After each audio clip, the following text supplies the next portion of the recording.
Guten Morgen und herzlich willkommen aus dem sonnigen Albanien. Mein Name ist Alexander. Heute ist der 27.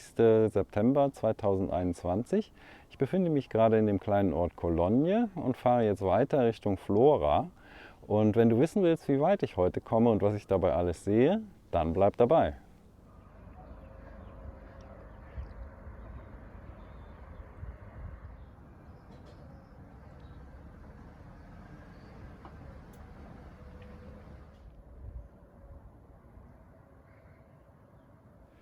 Der Ort heißt wirklich Cologne, aber damit ist nicht das Köln in Deutschland gemeint, sondern ein kleiner Ort in Albanien.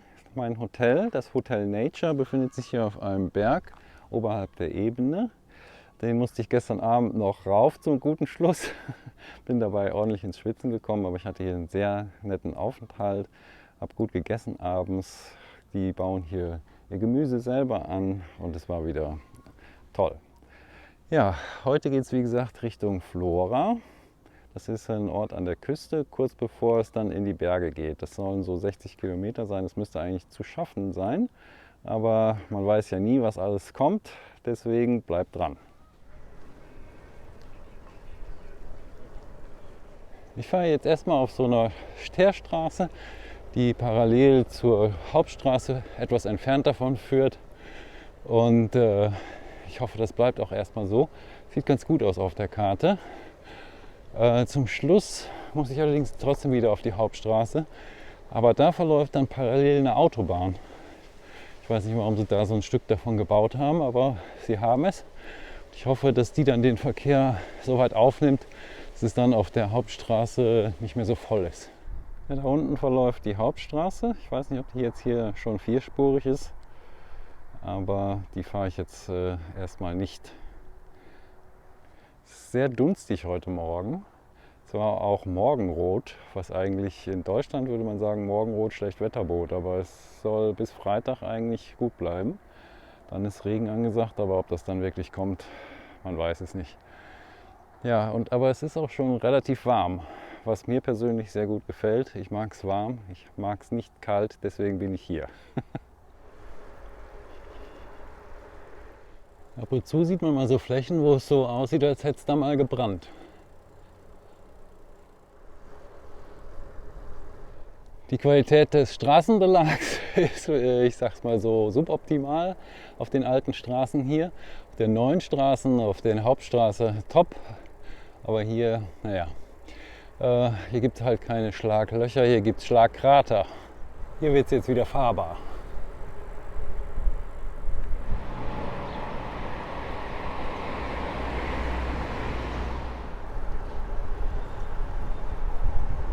Ich bin inzwischen auf der alten Hauptstraße, die nach Vlora führt. Die ist ja, wie gesagt, durch die Autobahn sozusagen ersetzt worden als Hauptstraße. Es ist aber trotzdem sehr viel lokaler Verkehr hier.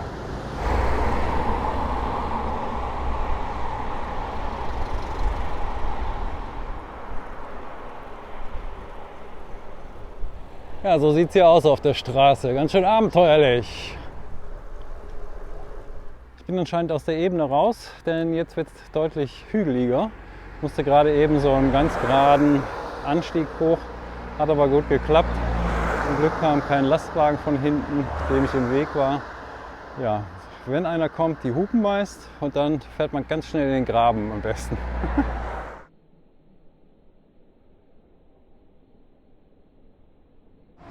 Mein Zelt schleppe ich eigentlich nur noch mit mir rum, weil ich seit Montenegro eigentlich immer in Apartments oder Hotels übernachtet habe. Aber ich habe es noch ganz gerne dabei. Man weiß nie, wofür man es noch braucht.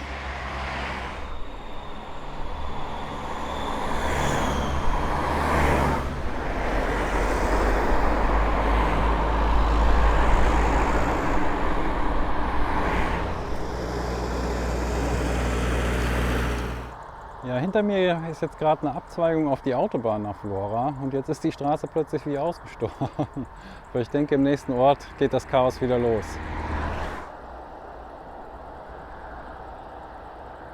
Ja, wenn man sich den Zustand der Straße anschaut, dann weiß man auch, warum alle die Autobahn nehmen.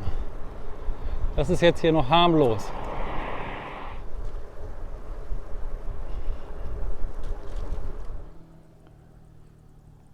Die Brücken sind immer am kritischsten, besonders wenn ein Lastwagen kommt. Da kann man nicht ausweichen. Deswegen gucke ich mich immer vorher erst um, bevor ich da drüber fahre.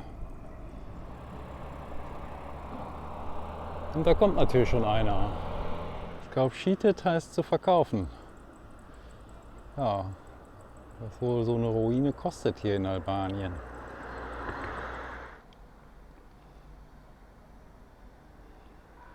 Dafür, dass die Straße so schlecht ist, komme ich eigentlich ganz gut voran. Es ist inzwischen 12 Uhr. Die Mittagshitze beginnt. Ja, die Autos scheinen alle auf der Autobahn zu fahren und sich hier diese Hubbelpiste zu sparen. Aber ich denke, gleich je näher ich an Vlora komme, desto mehr Autos werden es dann wieder. Ja, schauen wir mal, wie es wird.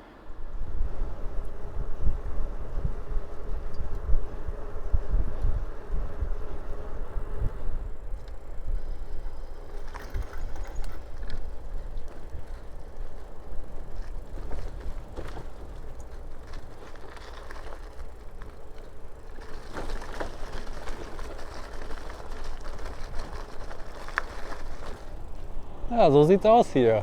Nicht ganz einfach immer. Ich fahre inzwischen wieder durch eine Ebene. Links die Berge, rechts abgeerntete Felder. Ich habe gestern mal mit dem Sohn der Hotelwirte gesprochen und der meinte, die Ebene, durch die ich die ganzen letzten Tage gefahren bin, wäre die größte auf dem ganzen Balkan. Sonst ist alles bergig. Mittags auf den Straßen Albaniens. Die Hitze bringt die Straße zum Flimmern.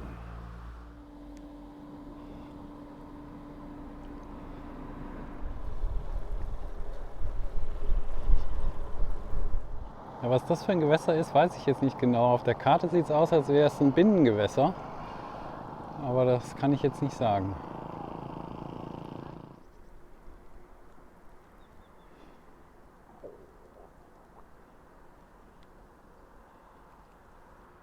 Jetzt zieht sich so langsam der Himmel zu, das war angekündigt, aber es soll wohl nicht regnen. Ja, das ist das, womit ich es hier so zu tun habe. Dann fährt man am besten neben der Straße oder eben auf der anderen Straßenseite. Hier hat es wohl mal gebrannt und es sieht auch so aus, als wäre es über die Straße übergegriffen und die Bäume an der Straße hätten gebrannt. Also das kann bestimmt sehr beängstigend sein.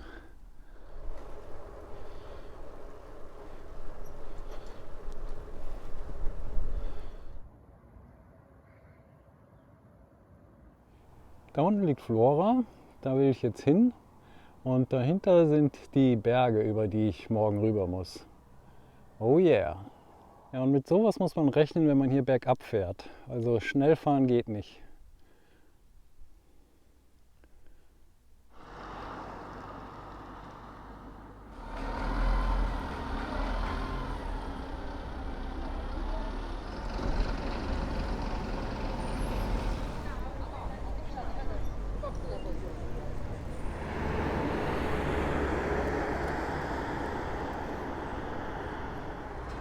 Ich bin jetzt in Vlora oder Vlore, ich weiß nicht, wie es ausgesprochen oder geschrieben wird, angekommen. Ich habe jetzt für die 60 Kilometer 4 Stunden gebraucht. Ich bin heute Morgen, glaube ich, so um 10 losgefahren, jetzt ist es fast 2. Das ist eigentlich ein ganz guter Schnitt für die schlechten Straßen. Ich bin zufrieden und ich suche mir jetzt ein Quartier, wo ich dann meinem Fahrrad mal ein bisschen Liebe zukommen lassen kann, bevor es in die Berge geht. Die Bremsen müssen nachgestellt werden, die Gänge nochmal neu eingestellt werden und so weiter und so fort. Ja, und dann geht es morgen darüber.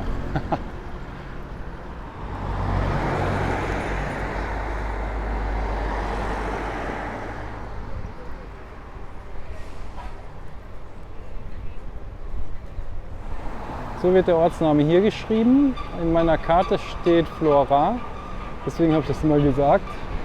Ich weiß auch nicht, wie das E ausgesprochen ist, wenn da ein Doppelpunkt drüber ist. Also vielleicht wird das auch Vlora dann ausgesprochen.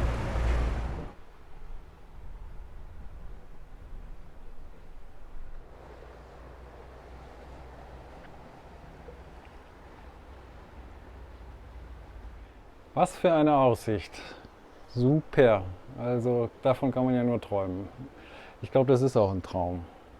Was jetzt aber leider kein Traum, sondern ein Albtraum ist, ist, dass mir eine Speiche gerissen ist. Mindestens eine. Ich habe bis jetzt eine entdeckt bei dieser schrecklichen Straße da vorhin. Ich weiß nicht, ob heute oder gestern. Ja, und das ist eine sehr spezielle Speiche, eine 27,5 Zoll Speiche. Die werde ich hier nicht kriegen. Ich hätte welche mitnehmen sollen, aber die Gastgeberin meinte, hier gibt es nicht mal Läden, die einem das so reparieren könnten, auch wenn man die Speiche mit dabei hätte. Das ist jetzt übel. Ich muss es mir nochmal genau angucken. Sie meinte, man wäre in 2 Tagen in Griechenland. Vielleicht klappt es ja auch so, wenn ich ganz langsam und vorsichtig fahre. Da könnte ich dann das Fahrrad in den Karton packen und mit nach Hause nehmen. Aber eigentlich wollte ich da auch noch ein bisschen Urlaub machen und auf der Insel rumfahren. Aber da gibt es wiederum, habe ich schon gesehen, Fahrradläden. Aber mal schauen. Erstmal jetzt hier ankommen, frisch machen, den Ausblick genießen, einen Kaffee trinken und dann ist gut. Ja, hier unten ist die Straße. Da sind noch ein paar Nachbarhotels, aber sonst hat man unverbaubaren Blick aufs Meer. Und hier sind meine Liegen. Da werde ich mich gleich hinlegen. Vielleicht bestelle ich mir auch noch einen Kaffee. Wunderschön hier.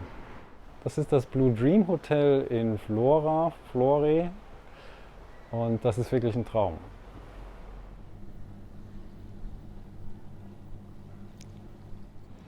Ja, leider hat es jetzt komplett zugezogen und das Meer ist nicht mehr blau. Aber ist auch egal, es ist jetzt sowieso gleich dunkel. Das größere Problem ist jetzt meine gerissene Speiche. Da habe ich wirklich noch Glück gehabt, dass die sich nicht während der Fahrt in die Kassette reingedreht hat. Ja, ich habe sie jetzt gekürzt und festgemacht, sodass sie sich eben nicht mehr jetzt in die Kassette reindrehen kann. Es ist ein ordentliches Ei drin, aber da kann ich jetzt nichts machen.